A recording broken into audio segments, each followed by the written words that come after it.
Osiris. Osiris did not lose a battle. He lost everything before he could fight back. He was the first king of Egypt. The gods respected him. The people followed him. He built civilization from the ground up.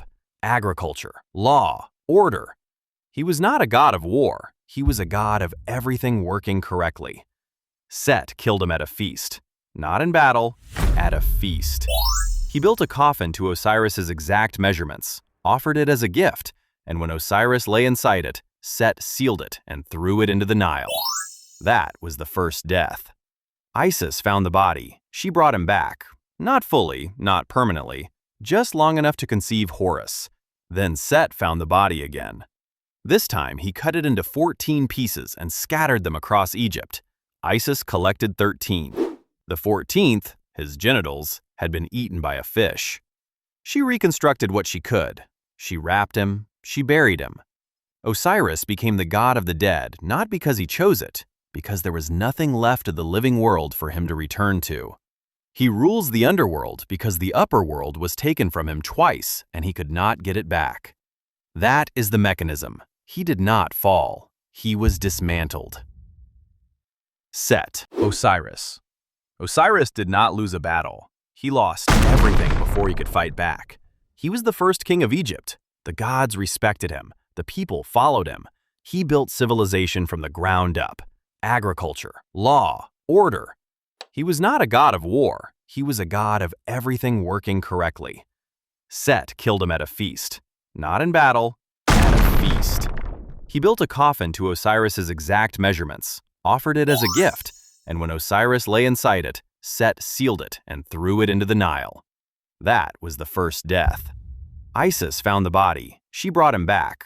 Not fully, not permanently, just long enough to conceive Horus. Then Set found the body again. This time, he cut it into 14 pieces and scattered them across Egypt. Isis collected 13. The 14th, his genitals, had been eaten by a fish. She reconstructed what she could. She wrapped him. She buried him. Osiris became the god of the dead, not because he chose it, because there was nothing left of the living world for him to return to. He rules the underworld because the upper world kept him in hiding in the marshes of the Nile Delta, hunted by Set, stung by scorpions, nearly killed multiple times before he was old enough to fight. He fought Set. The contest lasted 80 years and included mutilation on both sides. Set tore out Horus's eye. Horus tore off Set's testicles. The gods kept intervening, restarting the contest, refusing to decide. Horus won. He became king. He restored his father's honor. But look at what it cost. His entire childhood spent in hiding. His eye.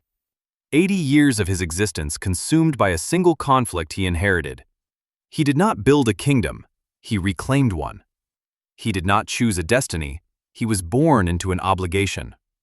The eye of Horus became the most powerful symbol of protection in Egyptian mythology. The thing he lost became the thing that defined him. He got everything back. He lost everything first. Ra.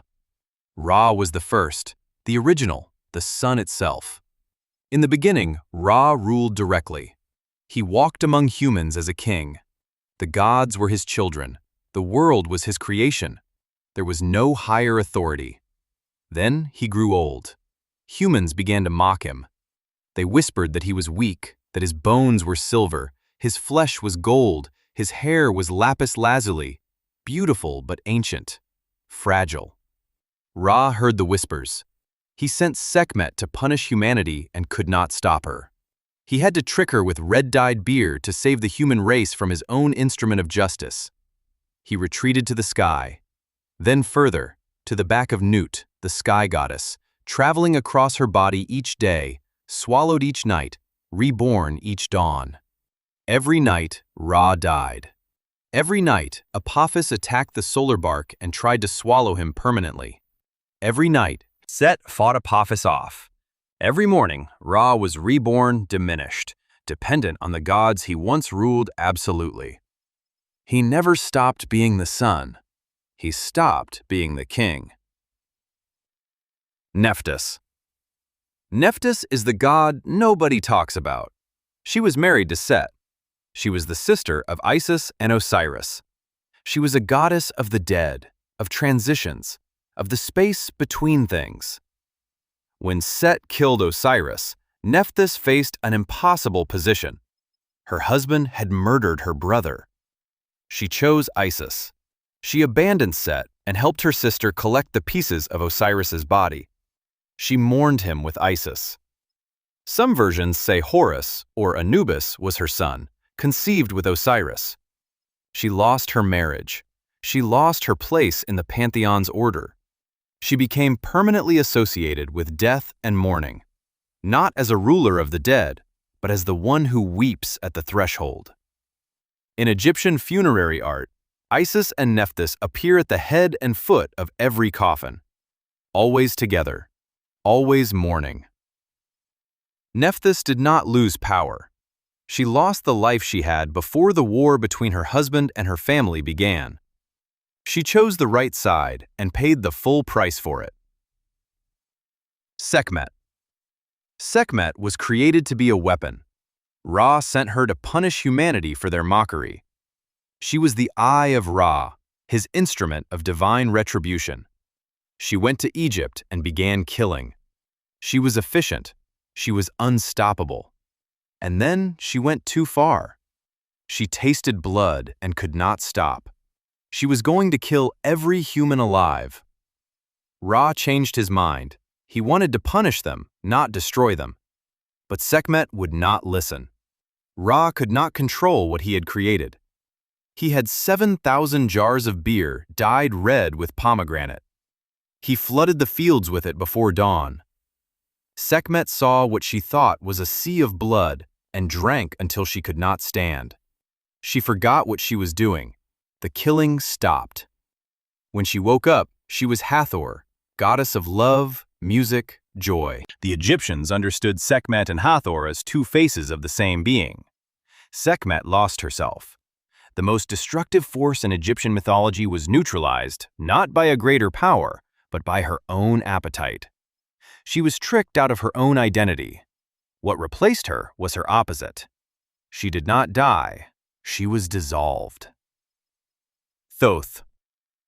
Thoth did not lose anything suddenly. He watched everything else lose. He was the god of writing, wisdom, the moon, time, magic. He was the scribe of the gods. He recorded everything.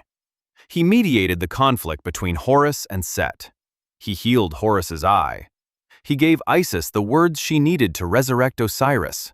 He was present at every judgment of the dead, recording the result. He served every faction. He belonged to none. When the old order collapsed, when Ra retreated, when Osiris died, when Set lost the throne, Thoth remained. He was too useful to lose and too neutral to destroy. But that neutrality had a cost. He was never king, never the primary deity, never worshipped with the intensity of Ra or Osiris or Horus. He was indispensable and invisible.